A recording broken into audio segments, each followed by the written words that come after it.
hermanos, pues buenas noches. Vamos a continuar estudiando al profeta Jeremías. Y el miércoles pasado nos quedamos en que por fin llegó el momento que tanto el Señor les había advertido. Llegó Nabucodonosor con su ejército, sitiaron a Jerusalén e ingresaron, destruyeron el templo, destruyeron las murallas y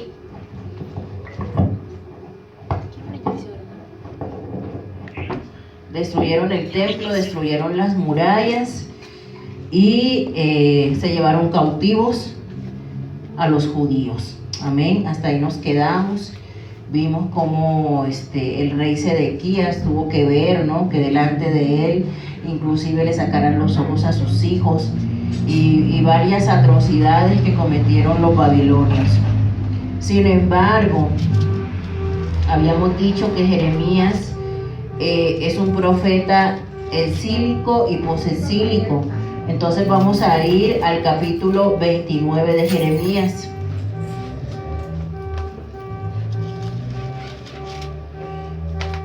Y vamos a ver un poquito el contexto de uno de los versículos que siempre ocupamos para bendecir a nuestros hermanos. Y ese versículo es Jeremías 29:11. Nos encanta, ¿verdad? A mí me encanta. Dice, porque yo sé los pensamientos que tengo acerca de vosotros, dice Jehová, pensamientos de paz y no de mal, para daros el fin que esperáis. Amén. Pero ¿bajo qué contexto Jeremías escribió esta promesa? Ya estando los judíos en la cautividad, Jeremías escribe una carta para los cautivos. Y vamos a leer a partir del versículo 4. Dice la palabra: así ha dicho Jehová de los ejércitos, Dios de Israel, a todos los de la cautividad que hice transportar de Jerusalén a Babilonia. Edificad casas y habitadlas, y plantad huertos y comed del fruto de ellos. Casaos y engendrad hijos e hijas. Dad mujeres a vuestros hijos y dad maridos a vuestras hijas, para que tengan hijos e hijas, y multiplicaos ahí y no os disminuyáis. Y procurad la paz de la ciudad a la cual os hice transportar, y rogad por ella a Jehová, porque en su paz tendréis vosotros paz. Hasta ahí vamos a analizar esa porción.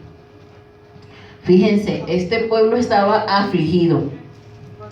O sea, un pueblo que se lo llevan cautivo a una nación extranjera, y tú llegas a una parte donde no conoces, donde son otras costumbres. Para ellos aún mucho más difícil, porque los babilonios eran una nación pagana, y ellos llegan allá y hay muchos dioses, les cambian los nombres inclusive a los judíos, les colocan otra dieta, y todo eso lo sabemos por el contexto que está escrito el libro de Daniel. El libro de Daniel está escrito en la cautividad, y sabemos todo lo que les pasó, ¿cierto? Que los pusieron a comer comida consagrada a los ídolos, que les cambiaron el nombre, que tuvieron que cambiar su idioma, porque en Babilonia no hablaban hebreo, hablaban arameo. Y aparte de todo, pues cautivos en un lugar donde no había templo, donde ellos no podían ir con un sacerdote a hacer sacrificios como estaban acostumbrados a hacer cuando estaban en Jerusalén. Entonces, si tratamos de ponernos un segundo en los zapatos de los judíos, qué difícil, ¿verdad? No, pues el simple hecho de salir de aquí, de Chalco para el DF, ya es difícil. Ahora imagínense ustedes, ¿no? que te lleve a otro país y aparte de todo cautivo, ¿no? Y que tengas que cambiar absolutamente todo, ¿no? El pueblo de Dios estaba afligido. De hecho, más adelante cuando veamos el libro de las Lamentaciones, todos esos lamentos, todo ese lloro, ¿no? Era como si el pueblo judío estuviera de luto, era como un duelo para ellos, el haber tenido que salir así de su tierra, de sus casas, familias desintegradas. Era un dolor muy grande para ellos, ¿no? Y por eso el libro de Lamentaciones pues se llama así, ¿no? Porque precisamente un lamento pues es un lloro, ¿no? Por todo el sufrimiento que ellos tuvieron que pasar cuando fueron tomados cautivos y llevados a una nación extranjera. Pero sin embargo el Señor les dice, estando en la cautividad, les manda esta carta por medio del profeta Jeremías y le dice a su pueblo: muchachos, ustedes construyan casas, búsquense un trabajo, cásense, tengan hijos. ¿Qué pensarían ustedes de eso? No, o sea, estás afligido porque te sacaron, ¿no?, de tu tierra. Y como que llegas y ni te adaptas, ¿no? Y el Señor te manda una carta diciéndote: casaos, engendrad hijos, dan mujeres a vuestros hijos, edifiquen casas, planten huertos, coman del fruto de ellos, multiplíquense. ¿Es eso comprensible? ¿Qué opinan ustedes? Ya ni te quejes, mejor acomódate. Yo pienso que era para darle continuidad a la misma cultura del pueblo de Israel. Y a pesar de que estaban en otra tierra diferente, pues era como para darle continuidad a sus tradiciones, a su cultura. Pienso. No sé qué piensa, hermana Yancy. O sea, ¿por qué semejante consejo?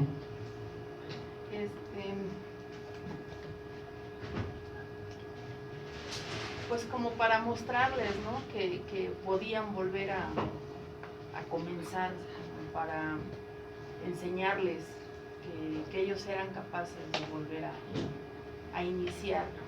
Empezar de cero. Ajá. Porque no dependía del lugar, que Dios iba a estar con ellos allí o en Exactamente. Porque de alguna forma tenían que regresar a su tierra y tenían que continuar, ¿no? O sea que no, y la historia se ha repetido muchas veces, han sido, ¿cuántas veces no han salido de su misma tierra? ¿Qué pasó en el holocausto de la Segunda Guerra? Regresaron. Exactamente. El Señor está con sus hijos. Amén. Y eso no depende del lugar donde nosotros nos movamos. Eso no depende. Porque todo esto que sucedió fue por voluntad del Señor, ¿estamos de acuerdo? O sea, fue el Señor quien permitió que su pueblo fuera llevado cautivo durante 70 años a Babilonia. Y lo permitió por los múltiples pecados que su pueblo había cometido contra él, quebrantando el pacto que una vez Israel hizo con el Señor, ¿no? Porque el Señor le dijo: tú serás mi pueblo, y ellos le dijeron al Señor: tú serás nuestro Dios y haremos todo lo que tú nos digas. Sin embargo, Israel quebrantó ese pacto. Pero como Dios no rompe sus pactos, ¿estamos de acuerdo? Los hombres no podemos pactar con Dios, porque nosotros nos equivocamos y fallamos. Yo puedo decirle al Señor hoy: Señor, a partir de mañana me voy a levantar todos los días a las 3 de la mañana a orar. Lo hago un día, 2 días, 3 días y al cuarto día. ¿Estamos de acuerdo? Yo puedo fallar. ¿Cuántos de nosotros le hemos hecho promesas al Señor? ¿Y cuántos de nosotros hemos incumplido esas promesas? Sin embargo, lo que Dios dice, Él lo cumple, porque Dios no cambia. Dios es inmutable y eso no depende de lo que nosotros hagamos o no hagamos. Eso depende de Él, que Él no cambia porque esa es su naturaleza. Uno de los atributos de Dios es precisamente la inmutabilidad. ¿Se acuerdan que lo vimos en el discipulado? Entonces, puesto que Dios no cambia, a pesar de que Israel falló, el pacto de Dios con Israel sigue vigente. ¿Estamos de acuerdo? Israel no ha dejado de ser el pueblo escogido de Dios. Por lo tanto, el pueblo de Israel tiene la protección de Dios. Amén. Y aunque ellos se fueron cautivos para Babilonia por causa del castigo de Dios, eso no quiere decir que Dios los haya abandonado. Eso no quiere decir que Dios no estuviera con ellos. Dios continúa con su pueblo. Y por eso el Señor les dice, muy bien como dice la hermana Nayansi, pues empiecen de nuevo. Al final, yo estoy con ustedes. ¿Sí? Muy bien lo que dijo Caro, no dependía del lugar, al final Dios estaba con ellos. Y el tiempo que ya Dios había determinado, porque ya Dios lo había determinado, ya Dios lo había dicho por medio del profeta Jeremías, que iban a ser 70 años, imagínense, ellos, esos 70 años, pues ni modo que ningún judío tuviera un hijo, ni modo que ningún judío se casara, ni modo que estuvieran errantes, si iban a estar 70 años en esa nación. Entonces el Señor les da de su paz y de su tranquilidad y les dice, construyan casas. Pues ahora sí que ya hicieron lo que hicieron, van a vivir las consecuencias, pero eso no quiere decir que yo no esté con ustedes. Construyan casas, cásense y tengan sus hijos, ¿sí? Y sigan adelante esperando en las promesas del Señor. Y luego, más adelante les dice, y procurad la paz de la ciudad a la cual os hice transportar, y rogad por ella a Jehová, porque en su paz tendréis vosotros paz. Irónicamente el Señor les pide, oren por la paz de Babilonia, porque si Babilonia tiene paz, ustedes también la van a tener. Si el lugar donde tú estás tiene paz, pues tú también la vas a tener, ¿cierto? Así es. Si nosotros oramos, por ejemplo, por esta unidad, ¿sí? Por este municipio, por este país, al orar nosotros por el lugar donde nosotros estamos orando por nosotros también. Porque si yo le pido al Señor, Señor, mira esta unidad, hay mucha maldad, lo que sea, ¿no? Lo que nosotros pues ya sabemos, ¿no?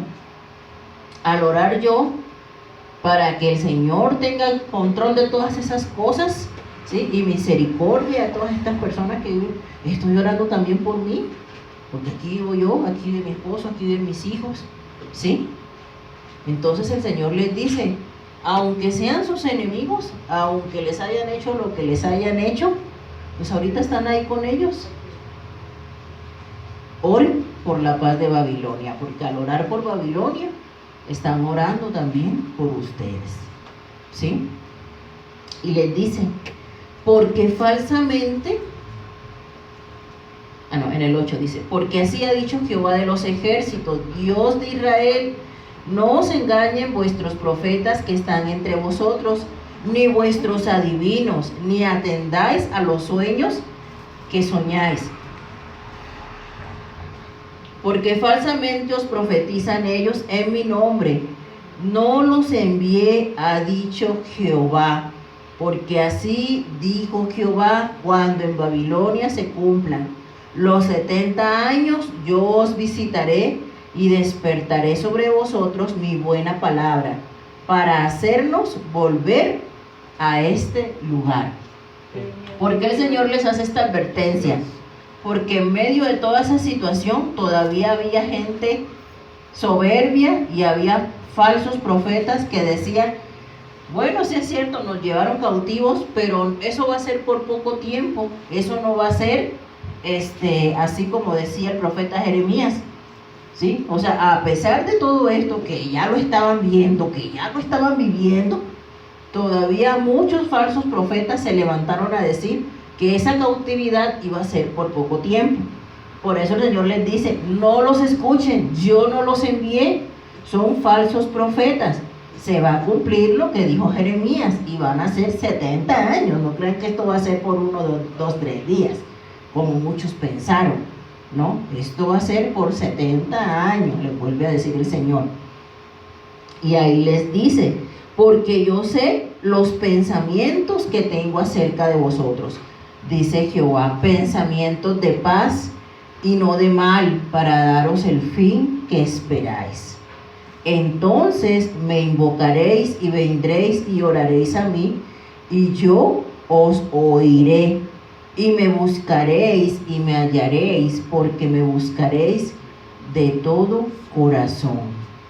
Y seré hallado por vosotros, dice Jehová, y haré volver vuestra cautividad, y os reuniré de todas las naciones y de todos los lugares a donde os arrojé, dice Jehová, y os haré volver al lugar de donde os hice llevar.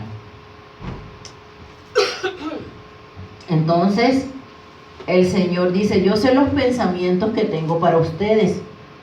Son pensamientos de bien, son pensamientos de paz, ¿sí? Para darnos el fin que esperáis. Todo lo que este pueblo ha vivido siempre ha sido porque el Señor tiene buenos pensamientos con Israel. Israel, o sea, si nosotros hacemos un recuento de la historia de Israel, en el Génesis, Israel estuvo esclavizado. ¿Por qué? Por los egipcios. ¿El Señor los libertó? Sí, el Señor los libertó. Utilizó la vida de Moisés para que su pueblo saliera de la esclavitud. Y después de toda esa esclavitud, el Señor los hizo vagar 40 años por el desierto. Fueron 400 años, 430 años exactamente de esclavitud en Egipto, 4 generaciones. Y después 40 años vagando por el desierto. Y después de esos 40 años, el Señor los lleva a la tierra prometida, a la tierra que fluye, donde fluye leche y miel, ¿no? Y el Señor cumplió su promesa. Pero a pesar de todas las cosas que ellos vivieron, al final, el propósito de Dios era un propósito bueno, ¿sí? Al final, los planes de Dios eran unos planes buenos.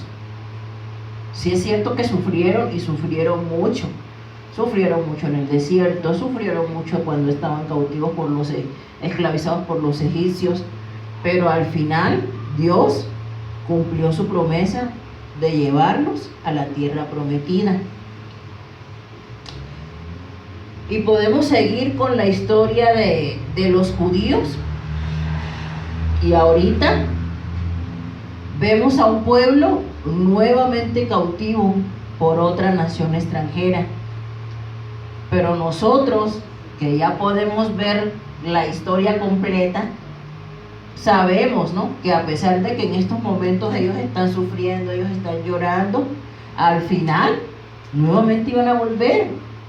El Señor, en su misericordia, permitió que los judíos regresaran a Jerusalén y que volvieran a construir sus murallas, sus templos, sus casas.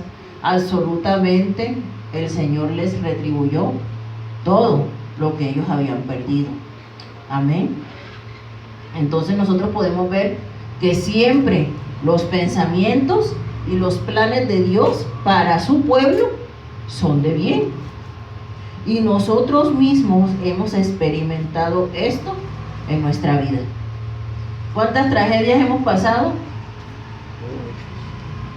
Hay gente que ha perdido sus casas, hay gente que ha perdido sus familias, hay gente que ha perdido muchas cosas, hay gente que ha sufrido mucho en el pueblo de Dios. Hay gente que ha sido humillada, vituperada, calumniada, rechazada. Pero al final de todo eso, ¿qué es lo que vemos? La esperanza. La esperanza de que Dios, todo lo que le permite vivir a su pueblo es para bien y no para mal. Porque ¿qué dice Romanos?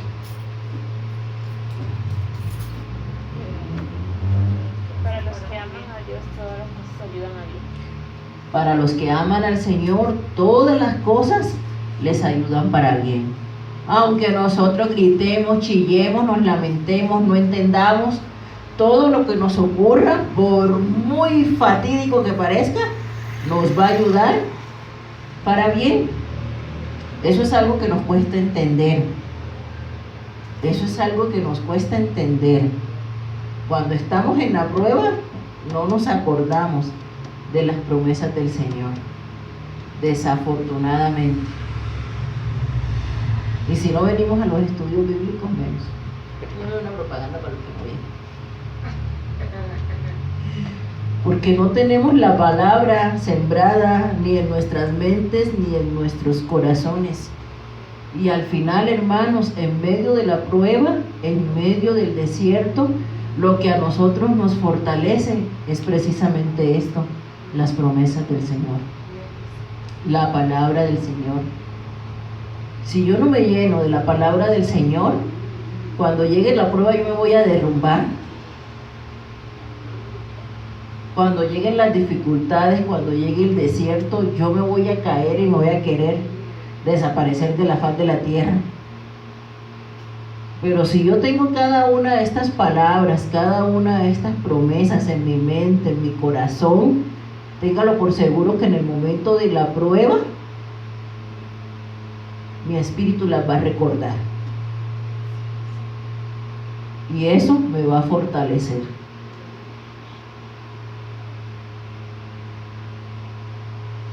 Por eso es importante que nosotros conozcamos, y no solamente que conozcamos, nos apropiemos de las promesas del Señor para nosotros. Que a lo mejor cuando estamos bien, no hay problemas, no hay dificultades, simplemente las escuchamos. Pero imagínate en medio de una pérdida, en medio de un sufrimiento, que el Señor te traiga esa palabra a tu corazón. No, pues te reconfortas, te levantas. Por eso es importante conocer la palabra del Señor.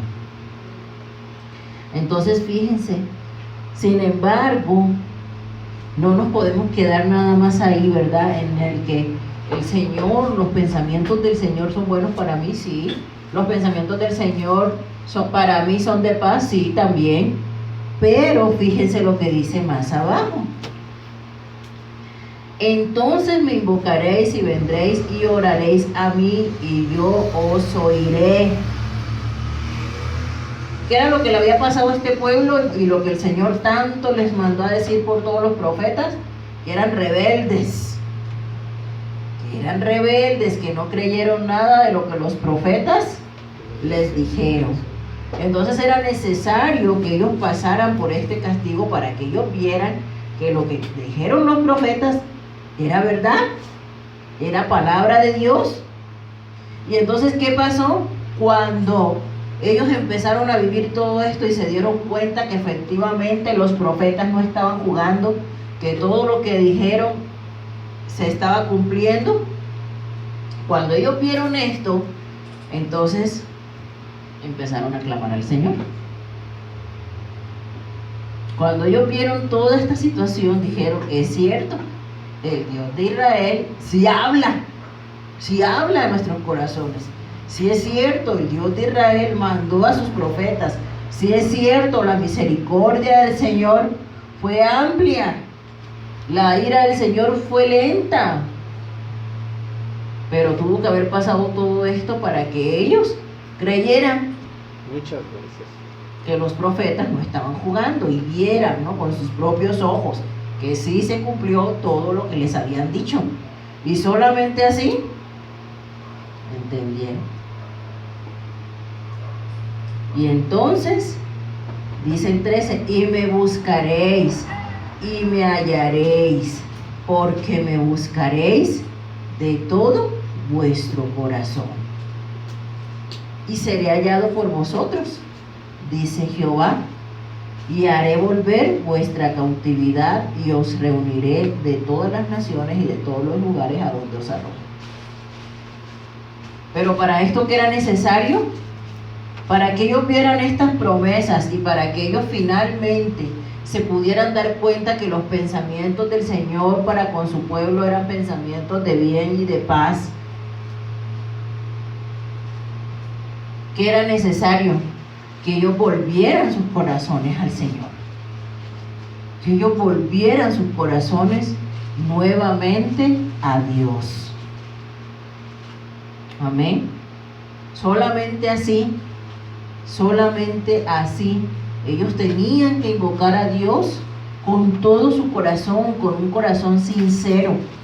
¿Para qué? Para poder alcanzar nuevamente esa misericordia que el Señor les estaba prometiendo. Y solamente así lo pudieron lograr. Y sin embargo, a pesar de todas las situaciones, todos los pecados que cometió el pueblo de Israel, el Señor nuevamente le da una oportunidad a sus hijos. Y vámonos al capítulo 31. El Señor les está prometiendo que ellos, en medio de esta cautividad, iban a volver sus corazones a Él. Y en el capítulo 31 les dice, en aquel tiempo, dice Jehová, aquí cuando les está prometiendo que ellos volverán de esa cautividad, les dice, en aquel tiempo, dice Jehová, yo seré por Dios a todas las familias de Israel, y ellas me serán a mí por pueblo. Así ha dicho Jehová, el pueblo que escapó de la espada halló gracia en el desierto, cuando Israel iba en busca de reposo.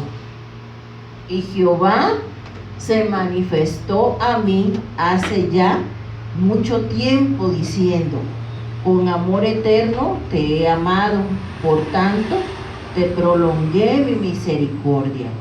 Aún te edificaré y serás edificada, oh Virgen de Israel, todavía serás adornada con tus panderos y saldrás en alegres danzas. Aún plantarás viñas en los montes de Samaria, plantarán los que plantan y disfrutarán de ellas, porque habrá día en que clamarán los guardas en el monte de Efraín, levantaos y subamos a Sión, a Jehová nuestro Dios. Porque así ha dicho Jehová, regocijaos en Jacob con alegría y dad voces de júbilo a la cabeza de naciones. Haced oír, alabad y decid, oh Jehová, salva a tu pueblo, el remanente de Israel. He aquí yo los hago volver de la tierra del norte y los reuniré de los fines de la tierra, y entre ellos ciegos y cojos, la mujer que está encinta y la que dio a luz, juntamente en gran compañía volverán acá. Irán con lloro, mas con misericordia los haré volver, y los haré andar junto a arroyos de aguas, por camino derecho, en el cual no tropezarán, porque soy a Israel por padre, y Efraín es mi primogénito. Miren qué hermoso. ¿Y se fueron todos o nada más? ¿Se llevaron a todos el pueblo de Israel o se quedaron algunos? Se quedaron nada más los pobres y los pastores. Todo el resto del pueblo fue llevado cautivo. Entonces, pero fíjense, o sea, después de tanta cosa que el Señor les dijo, ramera, o sea, todo lo que les dijo, ¿están de acuerdo? Todo lo que hemos visto, ¿no? A lo largo de todos estos miércoles, todo lo que el Señor les dijo, la forma, ¿no?, como les ha hablado a través de los profetas, ahorita les está diciendo: yo te he amado con amor eterno. Y no amor eterno como el de Juan Gabriel. ¿Por qué el amor de Dios es eterno? ¿Quién me dice? ¿Por qué el amor de Dios es un amor eterno? ¿Qué es realmente el amor eterno? Porque es omnipotente y omnipresente, y ese siempre va a estar con nosotros. Porque es eterno. ¿Por qué? Porque el amor de Dios es un amor eterno. ¿Qué determina que algo sea eterno? No tiene principio ni fin. No tiene principio ni tiene fin. Simplemente el Señor nos ama, y nos ama desde la eternidad. ¿Y por qué lo sabemos? ¿Qué fue lo que sucedió cuando el hombre cayó allá en el jardín del Edén?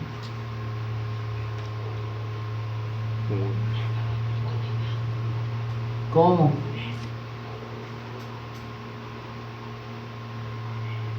El plan de redención empezó desde Exactamente.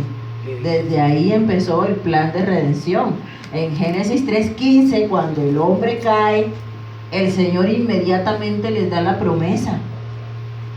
Y sabemos que el Padre, el Hijo y el Espíritu Santo son tres personas, un solo Dios, que han existido desde la eternidad. Entonces, ellos, los tres, participan en la creación del hombre. ¿Estamos de acuerdo? No porque el Señor nos necesitara, porque se acuerdan de ese atributo de Dios. Dios es independiente, no porque nos necesitara. Sin embargo, al Señor le plació crearnos para su gloria y para su honra. El hombre cae e inmediatamente el Señor decide enviar a su Hijo unigénito, porque eso ya estaba decidido desde que el hombre cayó. ¿Sí? Entonces, desde la eternidad, desde que Jesús, el amor de Dios por el hombre no empezó en el pesebre en Belén. El amor de Dios por el hombre no empezó en la cruz del Calvario. El amor de Dios por el hombre empezó desde su trono santo, desde siempre. Desde siempre Dios nos ha amado. Amén. Y por siempre Dios nos amará. Amén. Nosotros seres creados, mortales, finitos, no podemos entender la magnitud del amor de Dios.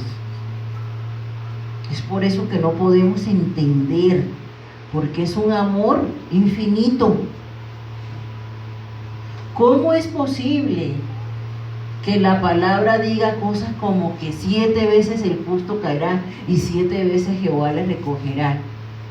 Cuando sabemos que el número 7 pues simboliza la perfección de Dios, ¿no? Y que no es literalmente de que pues solamente tienes 7 chances para equivocarte, ¿no? Sino que aunque te equivoques muchas veces, el Señor siempre te va a levantar. ¿Cómo podemos entender eso? Si ni siquiera nosotros, que somos seres terrenales, podemos amar de esa manera. Porque ¿qué decimos nosotros? Ah, no, mijito, tú me la haces 1, tú me la haces 2, tú me la haces 3, pero a la 4ª, olvídate. ¿Sí o no? y en la segunda ya. Desde la primera vez. Que desde que la primera, ¿no? Ya. ¿Sí? Y decimos así nosotros, no, pues yo te podré perdonar 1, te podré perdonar 2, te podré perdonar a lo mucho 3, pero, o sea, no pasamos ni a las 7 para pronto. ¿Sí o no? Sí.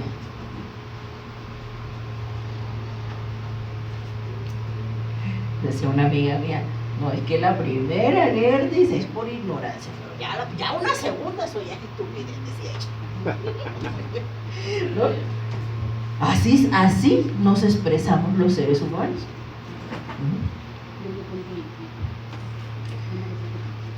No podemos amar, nunca, nunca. Un ser amado podrá amar como Dios ama, con ese amor eterno. Y fíjense, la otra. Nosotros, ¿qué dice la palabra? Que nosotros estamos en esta tierra, ¿qué? De paso. Que no nos amañemos mucho. Ahora sí que, al final, amados hermanos, nosotros aquí estamos como los cautivos de Babilonia, de paso. No nos amañemos mucho. ¿Por qué? Porque nuestra ciudadanía está en los cielos, dice la palabra. ¿Sí? Nosotros aquí somos peregrinos y extranjeros, dice la palabra de Dios.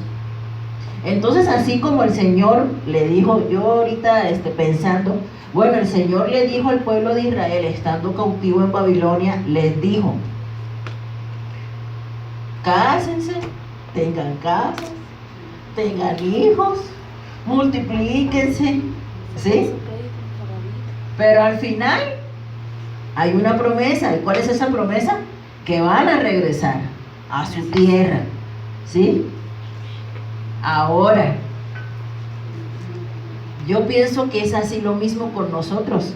El Señor nos manda para acá, ¿verdad? Para esta tierra.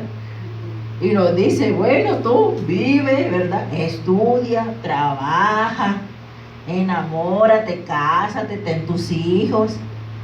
Pero, dice Pedro, no se te olvide que aquí somos extranjeros y peregrinos. No se te olvide que de aquí todos nos vamos a ir sin excepción. ¿O quién se va a quedar aquí? Nadie. Nadie se va a quedar aquí. Algunos tendrán una estancia larga, otros tendrán una estancia corta, pero nadie se va a quedar aquí. Y si nosotros pertenecemos a este grupo de los que hemos hallado al Señor porque lo hemos buscado y porque lo hemos invocado con todo nuestro corazón y porque lo hemos aceptado en nuestro corazón, si nosotros somos receptores de esta promesa, entonces nosotros nos vamos con el Señor a una eternidad con Él. Amén. Porque el Señor nos está esperando. El Señor nos está esperando. Dice Jesús, yo me voy, ¿a qué? A preparar morada. Allá no vamos a pagar renta, Infonavit, Fobiste, nada de esas cosas. Allá vamos a vivir con el Señor, porque allá ya tenemos nuestra morada que el Señor nos ha preparado. Amén. Los pensamientos del Señor son de paz, son de bien. Mientras estemos aquí, tenemos que hacer lo mismo que el Señor le mandó a hacer a los cautivos. Oremos por esta tierra, que haya paz en la tierra, porque si hay paz en la tierra, pues nosotros también vamos a tener paz. ¿Sí? Esa es nuestra misión. Orar, ¿sí? Bendecir, llevar las buenas nuevas. Esa es nuestra misión mientras estemos aquí. Pero al final ya nosotros sabemos cuáles son las promesas que a nosotros nos corresponden, y las promesas que a nosotros nos corresponden es que nos vamos a ir con nuestro Señor. Mañana, pasado, no sé, pero nos vamos con Él. Amén. Entonces, por eso cuando los cristianos se mueren, mueren así. Porque ya sabemos para dónde vamos. Allá no se paga luz, agua, nada. Ya el Señor nos tiene una morada preparada. Amén. Entonces nos vamos felices.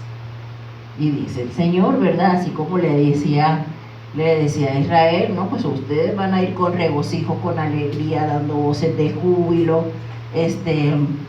con sus panderos, ¿no? Y yo creo que así entramos nosotros al cielo bien contentos, porque Imagínense qué mejor llegamos. Algún día, ¿verdad? El Señor nos va a decir, ay, ya llegaste, te estaba esperando a nuestra morada eterna. Entonces, por eso no nos preocupamos, porque nos vamos a morir, porque ya sabemos a dónde vamos. Amén. Amén.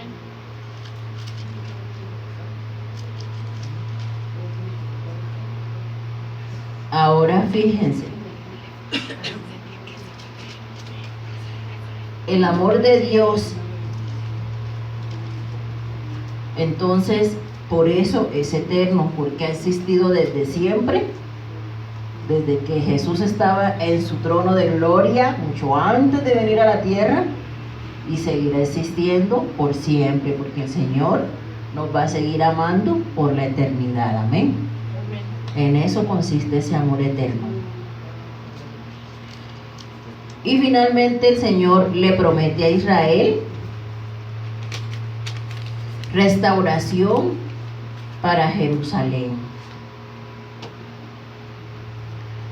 Dice el versículo 2 del capítulo 33.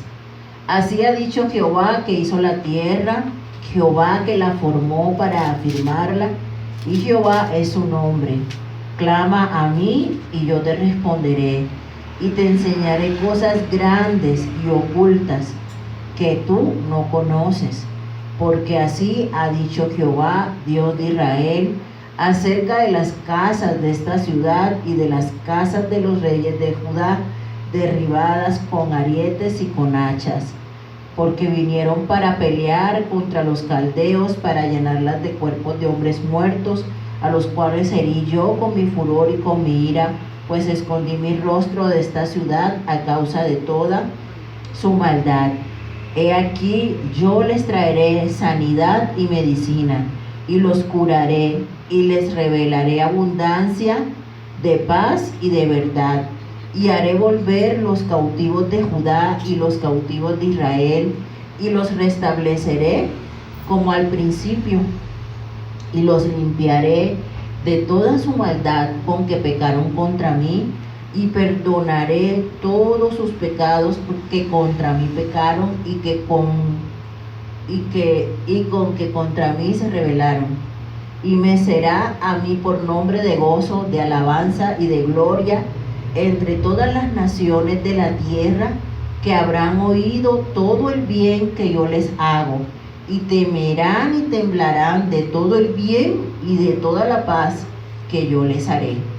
Así ha dicho Jehová en este lugar del cual decís que está desierto, sin hombres y sin animales, en las ciudades de Judá y en las calles de Jerusalén que están asoladas, sin hombre y sin morador y sin animal, ha de oírse aún voz de gozo y de alegría, voz de desposado y voz de desposada, voz de los que digan, alabad a Jehová de los ejércitos, porque Jehová es bueno, porque para siempre es su misericordia. Voz de los que traigan ofrendas de acción de gracias a la casa de Jehová, porque volveré a traer los cautivos de la tierra como al principio ha dicho Jehová, etcétera, ¿no? Y el Señor les da en este capítulo muchas promesas. ¿Y qué pasó con Jerusalén cuando por fin se cumplieron esos 70 años? Porque esos libros ya los vimos. ¿Qué pasó? Efectivamente, el Señor cumplió todas sus promesas. Ya les he contado antes que llegó un imperio, el imperio persa, que finalmente, ¿qué hizo? Derrotó al imperio babilónico. El imperio babilónico finalmente pues recibió su castigo, ¿sí? Y esa historia la vamos a ver cuando veamos el libro de Daniel, del rey que se puso a tomar con sus concubinas en las copas del templo. Y esa misma noche el Señor destruyó el imperio babilónico y entraron los medo-persas, ¿sí?, a conquistar, digamos, todo el continente conocido en ese entonces, y se convirtieron en la potencia mundial en ese momento. Y gracias a Ciro, ¿sí?, que lo estuvimos viendo en las profecías cuando vimos los libros de Isaías, gracias al rey Ciro, este hombre emite un decreto donde dice que todos los cautivos pueden regresar a su tierra. Dentro de esos cautivos que tenía Babilonia, el imperio babilónico, pues estaban los israelitas, y no solamente les da esa oportunidad de que regresen, sino que los ayuda, ¿sí?, los ayuda financieramente el rey Ciro, para que ellos vuelvan a restaurar y a reconstruir su ciudad. Y el Señor, por medio de los mismos reyes de Persia, ayuda a sus hijos para que puedan regresar a Jerusalén y reconstruir. Lo vemos en el libro de Nehemías. Nehemías, dice la palabra, que cuando a Nehemías le contaron que Jerusalén estaba destruida y que Nehemías se puso a orar y a ayunar, y que después se presentó delante del rey, porque Nehemías era copero del rey, y el rey le dijo: Nehemías, ¿por qué estás triste? Y Nehemías le dijo: no, pues es que mi tierra está destruida. Cuando Nehemías le dice eso, el rey le dice: ¿qué necesitas? Y él le dice: no, pues necesitamos madera, necesitamos esto, necesitamos lo otro. Y hace toda una lista de todo lo que necesitan. ¿Y qué creen? El mismo rey de Persia le hace cartas, ¿sí?, para que los reyes de las otras naciones ayuden a Nehemías y le proporcionen madera y le proporcionen toda la materia prima que ellos necesitan para reconstruir las murallas de Jerusalén. Entonces, todo esto que dice aquí, de que el Señor, de que ellos habían salido, dice Jeremías: ustedes salieron con lloro, pero con regocijo regresarán, con gozo, con pandero, con danzas, porque efectivamente el Señor abrió todas las puertas para que el pueblo de Israel pudiera llegar nuevamente y establecerse en Jerusalén y reconstruir las murallas, el templo y las casas, y volvieran nuevamente a tener su vida normal ahí. Todo esto que el Señor les prometió se cumplió. Amén. Todo esto que el Señor les prometió se cumplió. Entonces,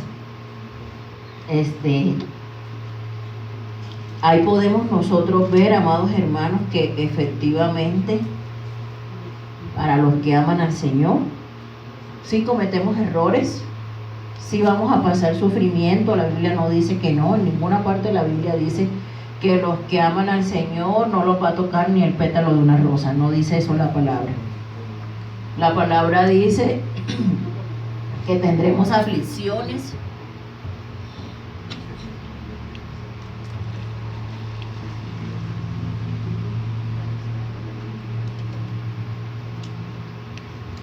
la palabra dice: en el mundo tendréis, ¿qué? Aflicciones, pero confiad, yo he vencido al mundo. La palabra no dice que todo va a ser color de rosa, que nada te va a tocar. Nosotros no podemos pensar de esa manera, porque si pensamos de esa manera tenemos que bajarnos de esa nube. Eso no va a ser así. Sí vamos a tener tribulaciones, sí vamos a tener angustias, sí vamos a tener problemas, sí vamos a tener pérdidas. Eso es lo que la Biblia enseña. Pero en medio de todas esas situaciones, Dios va a estar con nosotros. Y no solamente eso, eso va a ser para bien.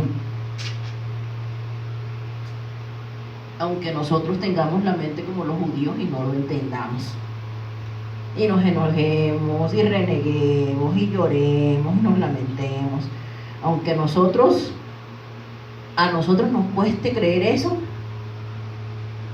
al final todas esas pruebas, todos esos sufrimientos y todos esos desiertos van a ser para bien y no para mal.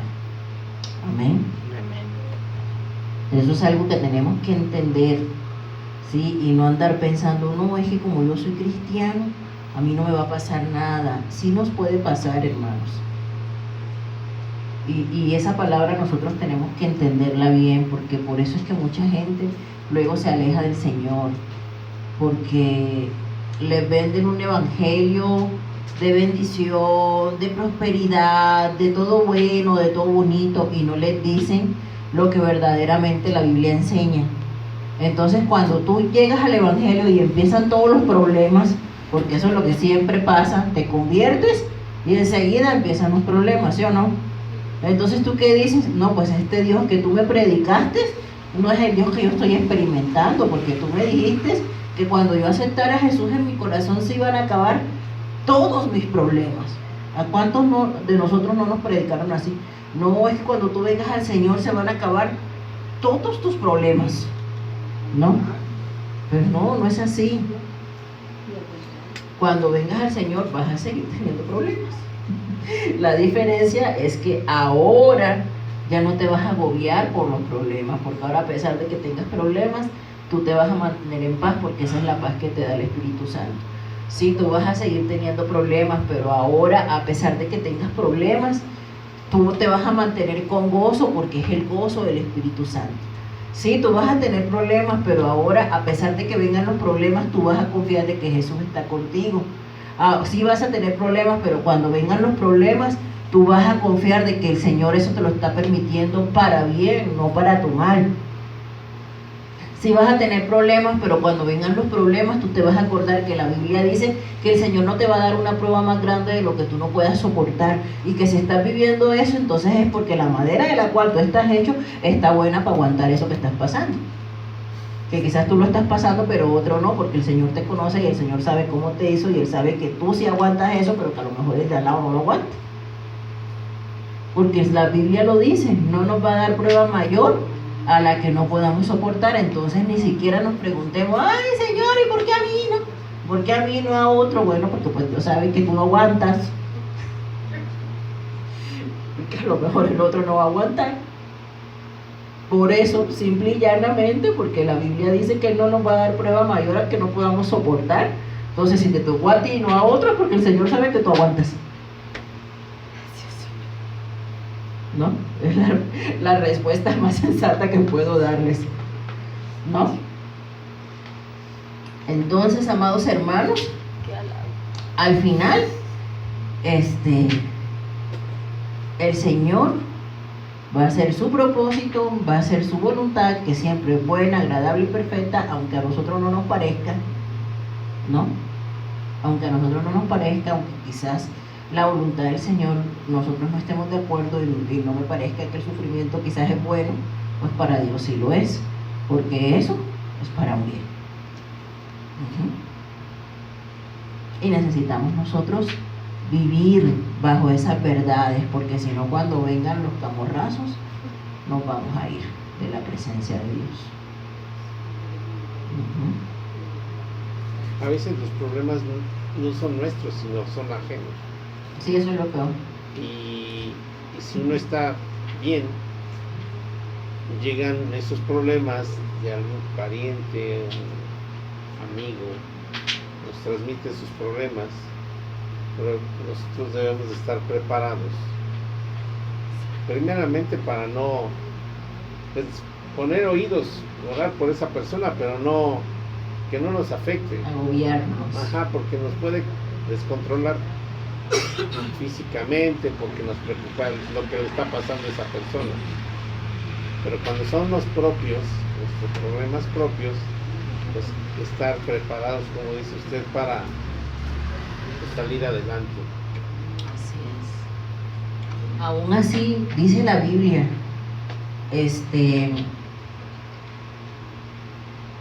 porque bueno, yo creo que una de las pruebas más difíciles es quizás que se te muera un ser querido, ¿no? Un familiar cercano. Esa es una de las pruebas más difíciles. Y aún así, el Señor dice, no te angusties como los que no tienen esperanza. Así lo dice la palabra. No te angusties como los que no tienen esperanza. ¿Por qué? Porque para nosotros la muerte no es el final. O sea, ni siquiera la muerte, dice la palabra, ¿no? Ni siquiera la muerte debería de ser un motivo de angustia para nosotros.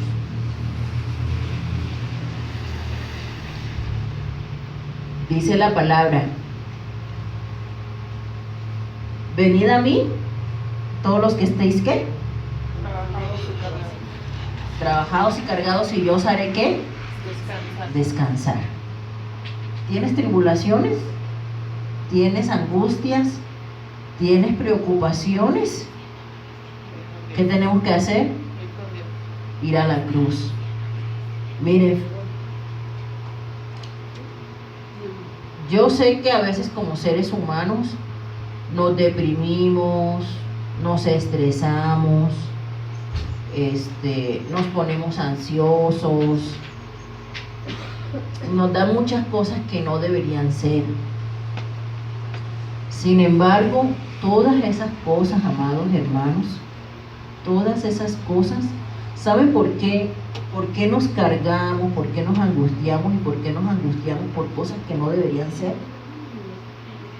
Porque no las llevamos al pie de la cruz. Porque no las llevamos al pie de la cruz. Porque queremos nosotros resolver nuestra vida con nuestras propias fuerzas. Porque no caminamos por fe, sino por vista. Y ahí es donde empieza la angustia, ¿estamos de acuerdo? Sí, sí. ¿Por qué empieza la angustia? Porque el médico me dio un diagnóstico y yo digo, pues no, para el hombre es imposible. ¿Por qué empieza la angustia? Porque tengo una deuda y yo digo, no, pues lo que yo me gano no me alcanza para pagar eso, pues ni en sueños, ¿no? ¿Por qué empieza la angustia? Porque yo quiero resolver los problemas con mis propias capacidades. Porque nos cuesta descansar en los brazos del Señor, porque nos cuesta poner las cosas en las manos del Señor.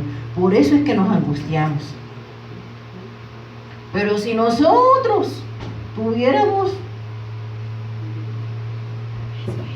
tantita confianza en el Señor,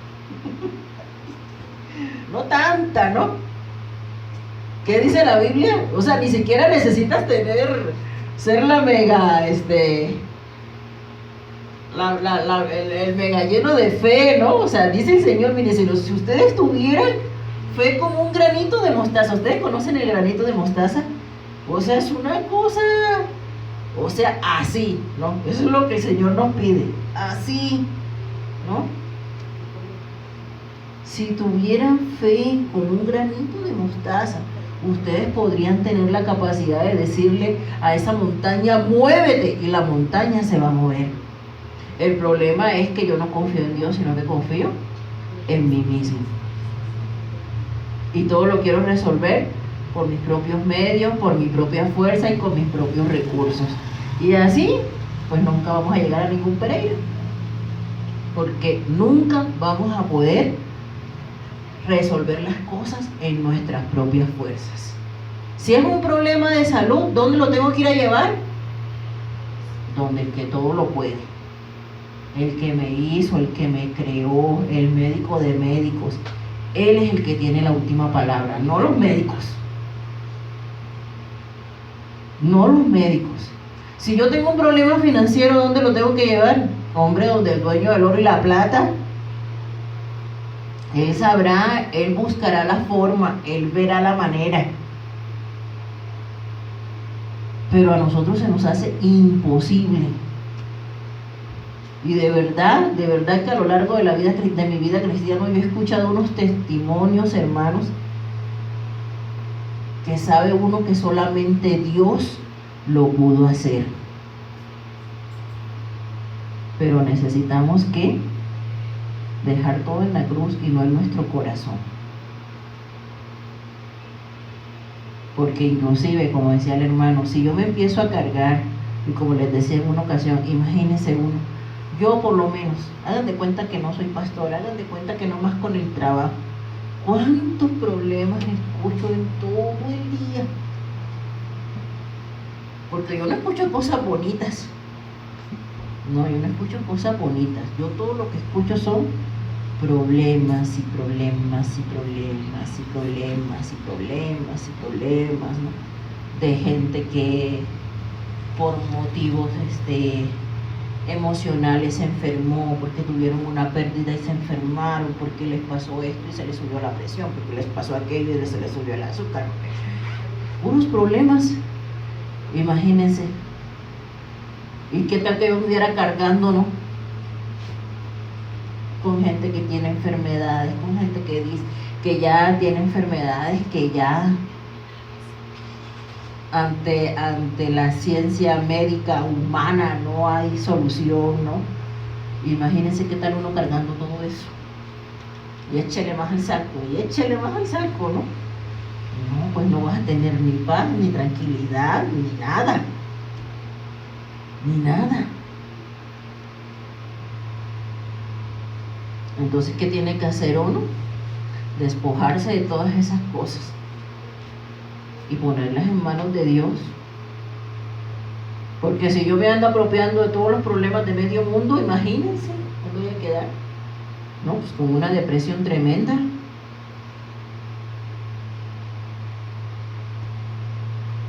Con una depresión tremenda. Entonces, ¿qué hay que hacer? Señor, yo aquí no puedo hacer nada. El único que puede hacer algo eres tú. Y si es tu voluntad, yo sé que lo vas a hacer. Y si no es tu voluntad, ayúdame a aceptarlo y a entenderlo. Y a mantener la paz, sea cual sea tu voluntad. Y eso aplica para cualquier cosa cualquier problema que tengamos en la vida. Eso aplica para cualquier problema que tengamos en la vida. Porque solamente Dios sabe y porque sabemos que sus planes para nosotros son para bien y que son pensamientos de paz. Amén, hermanos. Amén. Entonces, descansemos en ese amor eterno que el Señor nos tiene. Porque si lo tenemos a Él, lo tenemos todo. Si lo tenemos a Él, nada nos va a faltar en esta vida, amén. Porque Él cuida de sus hijos. Él cuida de sus hijos. Amén. Vamos a orar. Y el próximo miércoles pues vemos Lamentaciones, porque igual hay mucha enseñanza. El próximo miércoles lloramos.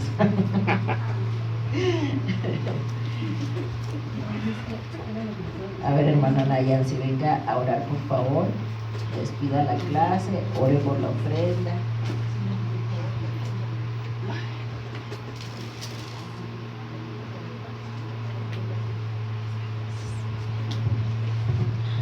Padre amado, en esta noche damos gracias, mi Dios, pues eres tú el que ha hablado en nuestra vida una vez más. Te agradecemos por todas esas enseñanzas, mi Señor, que por medio de tu sierva nos das. Te damos gracias porque creación tuya somos, mi Señor. Y aunque, mi Dios, a veces